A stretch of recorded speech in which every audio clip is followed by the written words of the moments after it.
Today is the court-ordered deadline for the government to reunite families separated at the border. But getting children back to parents who have already been deported will be an ongoing challenge. I'm still afforded my due process, and I know people are already finding me guilty just because of statements in the media, and that I will have my time in court. A San Diego sheriff's deputy awaiting trial says he's innocent of multiple counts of sexual misconduct while on duty, brought by nearly 20 women. And the city of San Diego overcharged thousands of residents for water. How did it happen? KPBS Evening Edition starts right now.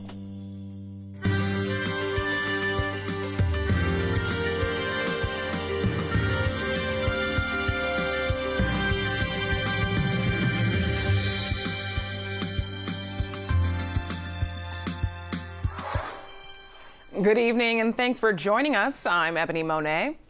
The government says it's on track to reunify all eligible immigrant parents with their children tonight. But for hundreds of parents removed from the U.S. without their children, that won't be happening.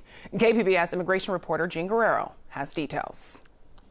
More than 400 parents have been sent back to their home countries after the Trump administration separated them from their children at the U.S.-Mexico border.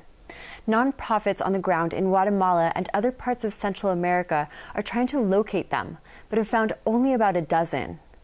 Erica Pinedo of Al Otro Lado says many are from indigenous towns in rural areas that are hard to access. She says some never went back home. Many people obviously had been seeking asylum because they faced danger in the places that they came from, and so they're not going to go back home. So they are living with relatives in another part of the country, or maybe even have started to make their way back through Mexico, back to the U.S. border to try to get their children back. Pinedo says the Women's Refugee Commission and other groups are helping with the search efforts. Jean Guerrero, KPBS News. For the first time, we're hearing from a San Diego County Sheriff's deputy accused of fondling and groping 13 women. Deputy Richard Fisher has pleaded not guilty to 9 felonies and 6 misdemeanors. Today, at the advice of his attorney, Manny Medrano, Fisher is professing his innocence. We spoke to them both. I'm still afforded my due process, and I know people are already finding me guilty just because of statements in the media, and that I will have my time in court, and I'm here to say that I am innocent, and to just people to remember that and to give me that chance that I deserve to have in court, just like everyone else does. We have already embarked on our own criminal investigation and have begun to unearth ammunition to question the credibility of all of these alleged victims. And that ammunition will be brought out on cross-examination of these witnesses when they have to step into a courtroom under penalty of perjury and repeat these baseless allegations. Last year, KPBS investigative reporter Amita Sharma interviewed 4 of Fisher's accusers. The women described allegations of sexual misconduct. The San Diego Union Tribune reports in all, 19 women have come forward. Fisher faces up to 14 years in prison. UC San Diego is upgrading its on-campus sports arena. KPBS reporter Matt Hoffman says the renovations come as the school is prepping for NCAA Division I sports. We're standing in the REMAC Arena. We're in the process of renovating it for the upcoming fall season. New seats, skyboxes, and a big screen TV are all part of a Division I makeover for UC San Diego. The university is hoping to increase student and alumni interest in sports. That area up there is a reception and production studio place, so we'll be having a lot of functions up there with the alumni and others. So between the new facility, the scoreboard, the reception area, alumni will be looking forward to come to UC San Diego basketball and volleyball contests. Work got started here in June, and engineers hope to have renovations done by the start of the Tritons volleyball season in September. The arena upgrades are being led by a former UCSD student and athlete. And this is a dream job for me, going to school here, studying structural engineering, graduating in 2009, being able to come back and build the new facelift for the arena that I got to play in. That's the best that you could hope for. Brett Stuckey played on the UC San Diego men's basketball team from 2006 to 2009 and says renovations will change the game day experience. With this new upgrade, They're going to pull out the bleachers for every game, so the players will get this full-on arena stadium experience every single game.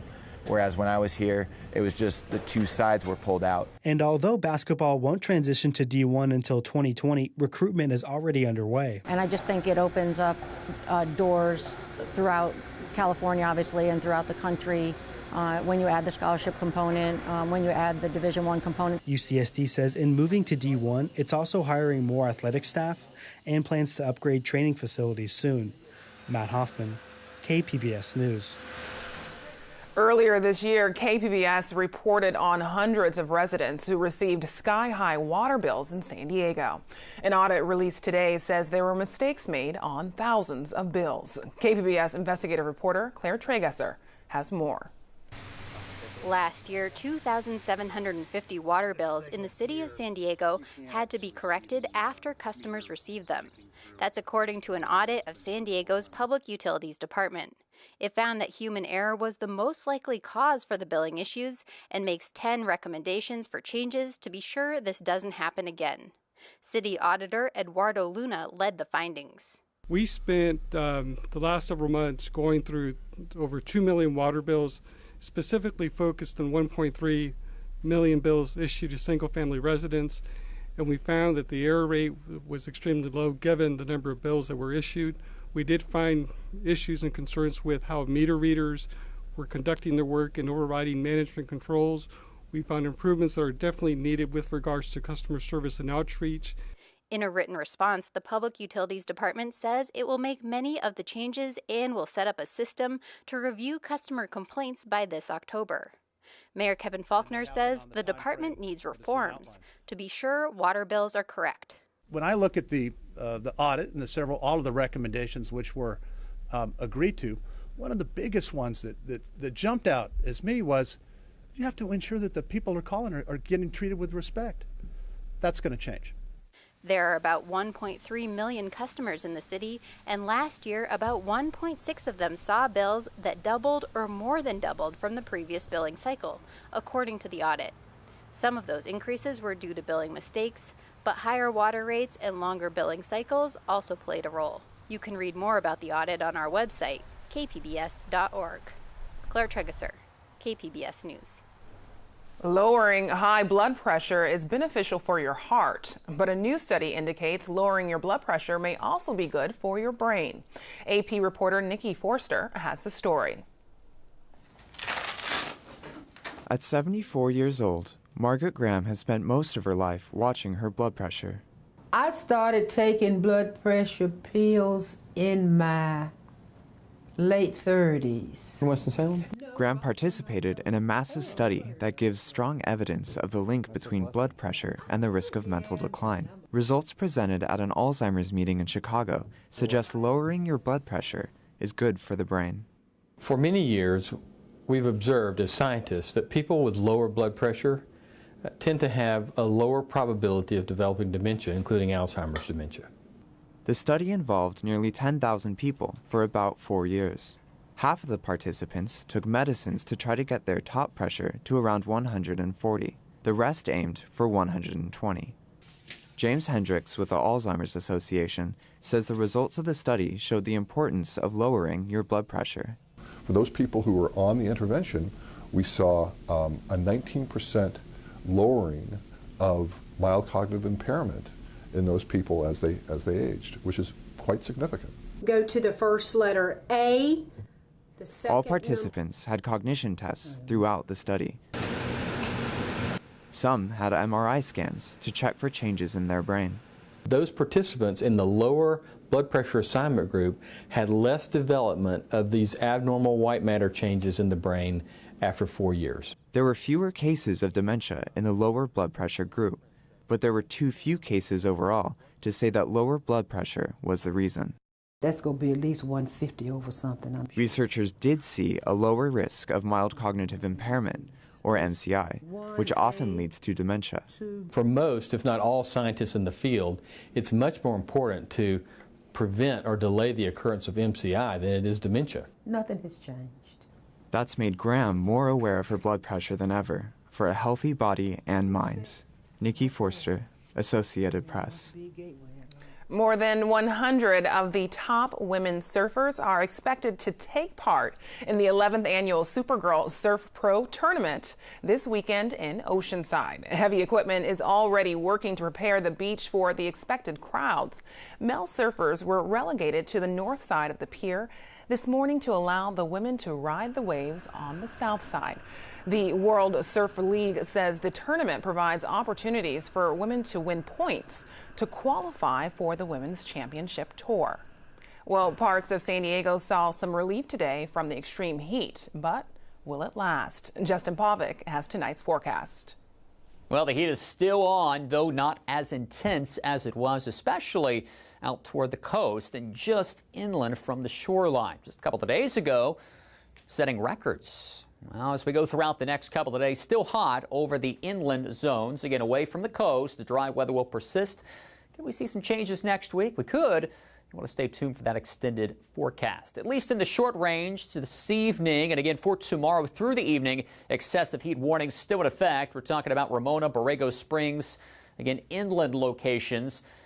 Now, as we talk about Orange County, coastal areas have seen the heat advisory lifted. Also talking about that excessive heat warning lifted over central portions of Orange County, though we're still talking about some big-time heat points off to the east. Satellite and radar pretty quiet, but the marine layer is definitely more evident. A couple of showers popping up here at times. We're not looking at anything overly active. You can see the satellite and the radar combo.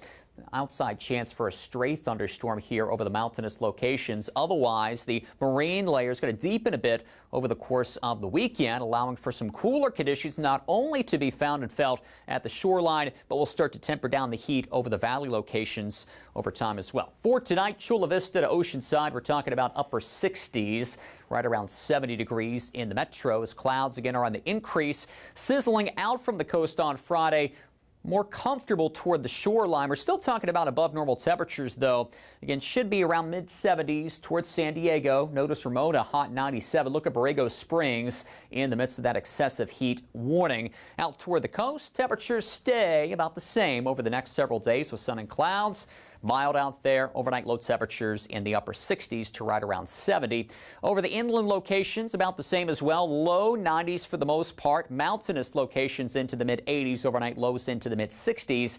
As we check out the deserts, notice the heat not as intense later on next week. Hey, the Padres back at home starting off later on tomorrow, going into early next week. For KPBS News, I'm meteorologist Justin Pavic. Back to you, Ebony. Paleo artists use fossils and scientific essays to depict animals that lived millions of years ago. Artist Gabriel Ugueto reveals the aesthetic challenges he encounters when trying to accurately draw extinct animals such as dinosaurs. Our partner Science Friday has the story. Science is allowing us to look at dinosaurs in a whole different way. We know now what coloration they could have had. We know a lot more about the way they were related to each other. Every year, so many new species get discovered and described. So there is a huge amount of work to be depicted in illustration right now. Many times I finished an illustration and I said, wow, this animal is amazing. The rush of creating something that looks so bizarre, and it fuels your imagination.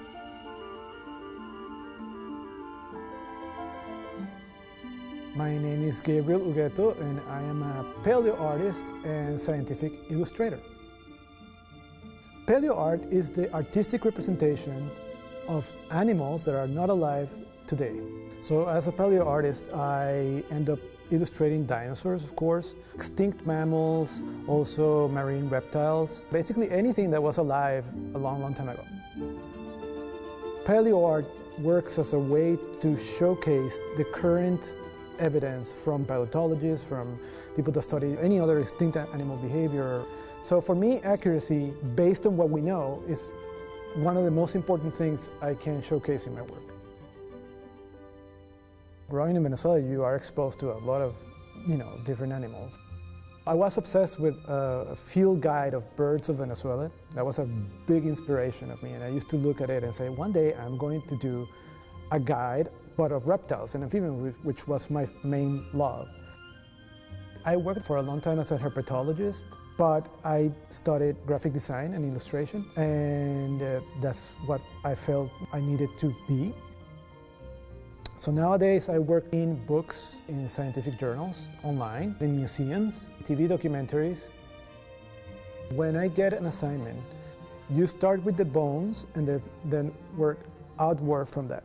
And then I put in skin, color, based on where the animal lived, at what period in time, and suggested habits of the animal. I mean, they definitely have to have a detailed knowledge of how muscles attach to different bones. So it's very important to be very familiar with anatomy of modern day animals. We know that birds are dinosaurs, so they probably share a lot of things in common, and a lot of the ways they move and they look at the world is probably similar, but the adding feathers to dinosaurs is still controversial for some people. I don't know why. People that really want their dinosaurs to look like the ones in Jurassic Park. But I mean, we have now tons of dinosaurs that in the fossils are completely covered in feathers. And I mean from head to toe. I think for a long time, paleo art suffered from skin wrapping everything. We didn't give any room for fat deposits, muscles. A lot of people have liked my reconstructions of plesiosaurs because I've made it really chunky. And I've also made them scaly. And the reason why I've done that was that they discovered this small plesiosaur, and it had skin impressions which showed tiny scales and very big fat deposits, which makes sense for an animal that is marine, because think about whales and seals. Sometimes there are aspects about animals that surprise you. You know, we grew up knowing about tyrannosaurs, and everybody knows how small their arms are. But I guess that when you see something like Carnotaurus, which has like really weird, even smaller than T-Rex arms, you're like, wow, this is really weird, but it was the way it was. Everybody's depicting dinosaurs from the Jurassic and the Cretaceous, but the Jurassic is a lot of fun for a paleo artist. There's nothing that looks like a Drepanosaur. There's nothing that looked like a Topodentatus. There's nothing that looked like Longisquama. Sometimes they're so bizarre looking that you have to be careful that you are depicting them in a way that makes sense. Realism is very difficult because we don't know exactly what these animals look like. This is all suggestions and interpretations, and we do what we can with the evidence that we have so far. So what's lost when you depict an animal inaccurately is their sense of being alive. When I look at a tyrannosaur with filaments and all this scarring in their heads, all these crests that we know they have, in keratinous crests, they look so much more real, so much more plausible as an animal alive than a monster from a movie. I'm Judy Woodruff. Tonight on the NewsHour, as President Trump heads to Iowa and Illinois, we take a look at how his trade policies are playing out in America's heartland. Coming up at 7 after Evening Edition on KPBS. This weekend brings everything from classic Shakespeare to contemporary comedy by Kathy Griffin. Plus, there's ABBA. KPBS Arts Calendar editor Nina Guerin has your weekend preview. Lots of us have trouble understanding Shakespeare. We just don't always like to admit it. But did you know San Diego has its very own Shakespeare expert? And this weekend, he'll be breaking it all down. Thinking Shakespeare Live is a discussion led by Barry Edelstein, artistic director of the Old Globe Theater. In these informal talks, he explains the language and nuances in Shakespeare with the help of 3 professionally trained theater actors. The Old Globe is getting ready to stage Much Ado About Nothing, a comedy filled with witty wordplay and romantic poetry. So this is the perfect event to get ready for the summer's final Shakespeare show. When it comes to music, this is definitely the summer of ABBA. Moonlight Amphitheater just closed its version of Mamma Mia. The movie sequel was just released, and this weekend, the San Diego Gay Men's Chorus presents a concert of ABBA's greatest hits. You'll see 200 singers, dancers, and musicians perform classics like Dancing Queen under a glittering disco ball. As always, there will be costumes, choreography, and plenty of surprises. Finally, comedian Kathy Griffin returns to San Diego for her Laugh Your Head Off World Tour. This show deals with the aftermath of Griffin's infamous photo shoot, where she posed with a bloody head that looked like Donald Trump. The photo became a scandal, and the comedian lost gigs and some fans. For the 2-hour-plus show, she'll explain what happened after that photo. And you'll also hear her trademark celebrity gossip, this time about her new neighbors, Kanye West and Kim Kardashian. For KPBS Arts, I'm Nina Guerin. Stay up to date on the San Diego arts scene with the KPBS Arts Calendar and our arts newsletter. Sign up at kpbs.org/newsletter. A Seattle choreographer is opening minds and challenging stereotypes. From KCTS TV, producer Layla Cosme shows us how she's redefining what it means to be a dancer.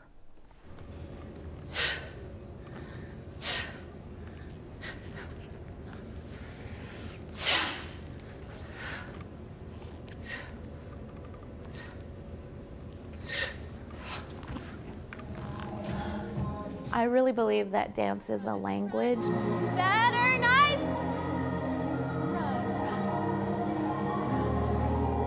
Whatever that moment was where you felt like the world was coming down on you, like you were gonna be taken down, really pull out of that, right? Refuse to be taken down. What I want to do as a teacher is to empower students to feel comfortable as themselves, to be able to step into a space and be like, this is who I am, and my voice matters. 2, 3, 4, 5, 6, hop, drop.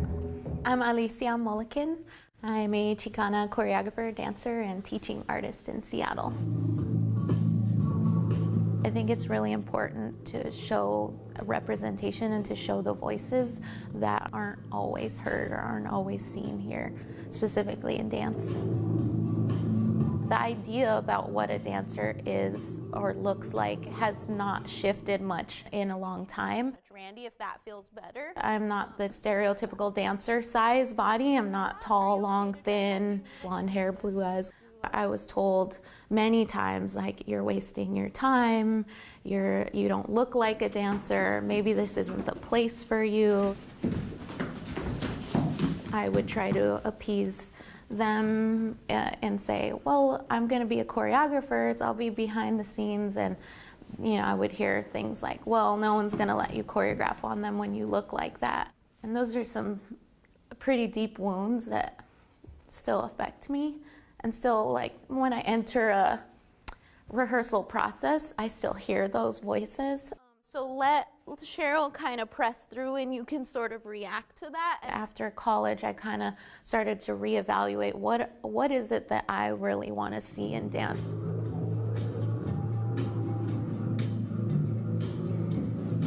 So I started to come back to sort of my roots and the things that I really love about dance. Being expressive as a dancer, dancing to the music, hearing a beat or a drum or something and just wanting to express in a way that feels really good. The piece that I'm working on now is called Reina, which means queen. Reina is a tribute to my mother and to my grandmother and all the sacrifices that they have made emotionally and physically. My grandmother raised 10 kids in the projects. In my mind, she's the ultimate queen. What I've learned from her is just a really honest and true love. My husband and I are working on composing the music. Can we leave that part in there? The swell? Yeah. Like that? Yeah. If we sample part of my nana saying it, and then maybe I can echo her saying it. Esperas que me desmaye y caiga en tu... The poem is something that I wrote, so I took it to my grandma and asked her to read it. Esperas que me desmaye y caiga en tus brazos.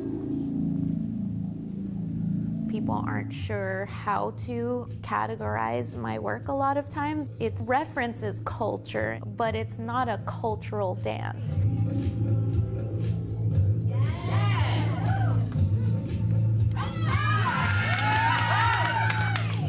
feels like an attack a little bit towards the audience, like, I'm here, you better watch me, versus the I'm here for entertainment and to look pretty. It's like I have a story to tell and you're sitting in that seat, so I'm gonna tell it.